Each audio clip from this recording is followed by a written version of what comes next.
সেই সেই স্যাক্রিফাইসের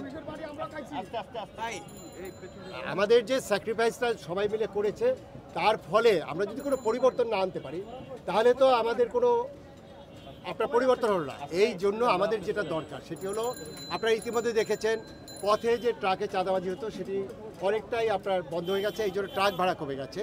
একইভাবে আর কি হয়েছে, একইভাবে আপনার আমাদের অনেক জায়গায় যে আপনার যে দোকানের যে প্রত্যেকটা বাজারে যে চাঁদাবাজি ছিল সেটাও বন্ধ হয়ে গেছে, কিন্তু সেটার রিফ্লেকশন তো থাকতে হবে। এই যে বন্ধ হয়ে গেছে এখন যদি দামটা আগের মতো থাকে তাহলে কি দাঁড়াচ্ছে, তাহলে তো এটার পরিবর্তন আসে না। এবং এটা সমূহ সম্ভাবনা আছে ওই যে জায়গায় বন্ধ হয়ে গেছে সেখানে যেন আবার নতুন মুখ এসে যেন আবার সেই সিন্ডিকেটের চক্র না তৈরি হয়। এই জন্য আসলে আমাদের তো লজিস্টিক প্রবলেম আছে, আপনারা জানেন আমাদের সারা দেশে আমাদের যে ম্যান পাওয়ার এটা দিয়ে তো এইভাবে চেঞ্জ করা যাবে না। এখানে যে হিডেন চার্জগুলো এখন দেওয়া লাগছে না, সেক্ষেত্রে ছাত্ররা যেহেতু নেমে আসছে আমি তাদেরকে ওয়েলকাম জানিয়েছি। আমি আগামীকালকে তাদের নেতৃবৃন্দের সাথে মিটিং করব, সেখান থেকে একটা গাইডলাইন হবে যে কীভাবে আমরা সমন্বিতভাবে করতে পারি। কারণ ওদের কিন্তু এই ভোক্তা আইন বা এইসব বিষয়ে তাদের জানা নেই। তারা হয়তো মনিটরিং করতে পারে কিন্তু তাদেরকে আইনের আওতায় আনতে গেলে তো আমার আইনটা প্রয়োগ করতে হবে। এই কারণে সমন্বিতভাবে আমরা কিভাবে করতে চাই সেটি আগামীকালকে আমরা বলবো। এই কারণে আমি গত 4 দিন 4টা বাজারে গিয়েছি। আমরা কিন্তু যেদিন থেকে অফিস খুলেছে আমরা শুধু অফিসে বসে নাই, আমরা কিন্তু মাঠে মাঠে যাচ্ছি, অর্থাৎ সব কিছু স্বাভাবিক অবস্থায় ফিরে আসছে। বাজারের যে মূল্যটা এটি আমাদের স্থিতিশীল বা কমের যে বিষয়টি সেটি হলো এখন যে অতিরিক্ত খরচ এটা হচ্ছে না এই কারণে, কিন্তু এটা ধরে রাখতে হবে। এটা যদি আবার কেউ রিপ্লেস করে তাহলে তো আর আমাদের এই যে স্যাক্রিফাইস, এই যে এত রক্ত, এই যে সাইজ যে জীবন উৎসর্গ করলো সেটা তো মূল্য থাকলো না। আর ছাত্ররা আজকে যেভাবে আপনার তারা নেমে আসছে এবং তারা এই যে কাজগুলো নিয়েছে এবং তাদেরকে আমাদের অনবোর্ড করেই আমাদের পরিবর্তন আসবে হবে। এবং এখানে পাশে একজন ভদ্রলোক বলছিলেন জনগণ করেছে, এখানে কিন্তু ছাত্ররা লিড করেছে, এখানে কিন্তু এটা ছিনতাই করার কোনো ইয়া নাই। ছাত্ররা লিড করেছে, পরবর্তীতে আমরা সবাই অংশগ্রহণ করেছি, বুঝতে পেরেছেন।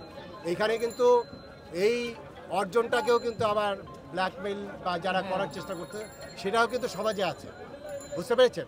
অতএব দেখেন আজকে আমাদের মাননীয় প্রধান উপদেষ্টা উনি কিন্তু প্রথম উনি অফিসিয়াল প্রোগ্রামে আজকে কিন্তু ফরমালি কিন্তু রবিবারে উনি মূলত অফিসিয়াল প্রোগ্রাম শুরু করেন। গতকালকে একটি ক্যাবিনেট মিটিং হয়েছে এবং উনি আজকে কিন্তু সাইদের আত্মত্যাগের সম্মান জানানোর জন্য ওখানে যাচ্ছেন। অর্থাৎ এই মেসেজটা বুঝতে হবে, আমি তাদেরকে অনবোর্ড করে আমরা করতে চাচ্ছি। তাই সবাইকে ধন্যবাদ। স্যার আপনি এই যে বাজারগুলোতে অভিযান করছেন, এই যে যারা আপনি বলছেন সিন্ডিকেট শুনতে শুনতে অতিষ্ঠ হয়ে গেছে, এই সিন্ডিকেট ভাঙার বিষয়ে আপনার অবস্থানটা কি? আপনারা কি অভিযান চালিয়েছেন?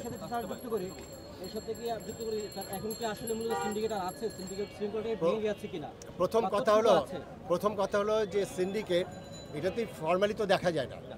এবং আমি এর আগে প্রতিটা বিষয় নিয়ে গত 2 বছরে অন্তত 50টা এইসব বিষয় নিয়ে ওপেন মিটিং করেছি। প্রতিটা বিষয় ডিম, ব্রয়লার মুরগি, আপনার পেঁয়াজ, আলু, আপনার প্রতিটা বিষয় নিয়ে করেছি। গরুর মাংস নিয়ে প্রচুর কাজ করেছি, কিন্তু একটা রেজাল্ট কিন্তু টেম্পোরারি পাওয়া গেছে। আমরা যখন অভিযান করি 15 টাকার ডিম 12 টাকায় করা গেছে, গরুর মাংস 600 টাকায় করা গেছে, কিন্তু সেটি আমরা পরবর্তীতে করতে পারি না। এখানে অনেকগুলো হাত আছে, অনেকগুলো, এবং ইভেন আমরাও কিন্তু অনেক ক্ষেত্রেই কিন্তু এই যে হিডেন যে বিষয়গুলো আছে পরিবহন থেকে শুরু করে এই সব কিছু কিন্তু আমরা করতে পারিনি।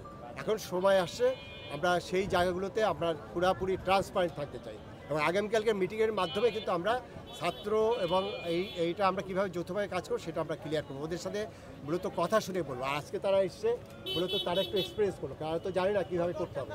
এখানে আমরা যে 2-1টা বিষয় আমি কীভাবে ধরলাম এই জিনিসটা দিয়ে আমি ওদেরকে বলেছি যে তোমরাও এইভাবে একদম রুটে যেতে হবে, একদম যেখান থেকে আবার শুরু হয় 4টা-5টা হাত বদলে SMS-এর মাধ্যমে বা প্রতিটা ধাপে ধাপে যে দামটা বেড়ে যাচ্ছে এই প্রত্যেকটা স্তরে কাজ করতে হবে। এটাই হলো মূল কথা। আমি যেটা বিষয় জানতে ওনাদেরকে শিক্ষার্থীদেরকে আপনারা কি লম্বা সময়ের জন্য আপনাদের বাসায়? না, এটি আসলে ঠিক এই মুহূর্তে আমাদের সবচেয়ে বড় কনসার্ন আইন শৃঙ্খলা, ল অ্যান্ড অর্ডার ঠিক হবে। আর শিক্ষার্থীরা তো নিজের থেকে কাজ করতে আসছে এবং সেখানে আমরা আগামীকালকে মিটিংয়ে থেকে ইয়ে করবো। আর সিদ্ধান্ত তো তারা কয়দিন কাজ করছে সেই সিদ্ধান্ত আমি দেবো না, তারা এটা ভলান্টারি কাজ করছে। আমি বলবো যে তাদেরকে আমি মোস্ট ওয়েলকাম জানাচ্ছি, আমরা একই সাথে কাজ করতে চাই। এবং আপনারা জানেন যে ইতিমধ্যে আমরা ঢাকা বিশ্ববিদ্যালয়ের সাথে MU করেছি একসাথে কাজ করার জন্য। এবং আমরা অন্তত পাবলিক প্রাইভেট অন্তত গত 2 বছরে 40 থেকে 50টা বিশ্ববিদ্যালয়ের স্টুডেন্টদের সাথে আমরা সেমিনার সিম্পোজিয়াম করেছি। এখন আমি আরও বেশি এই জায়গাটায় হাত দেবো যে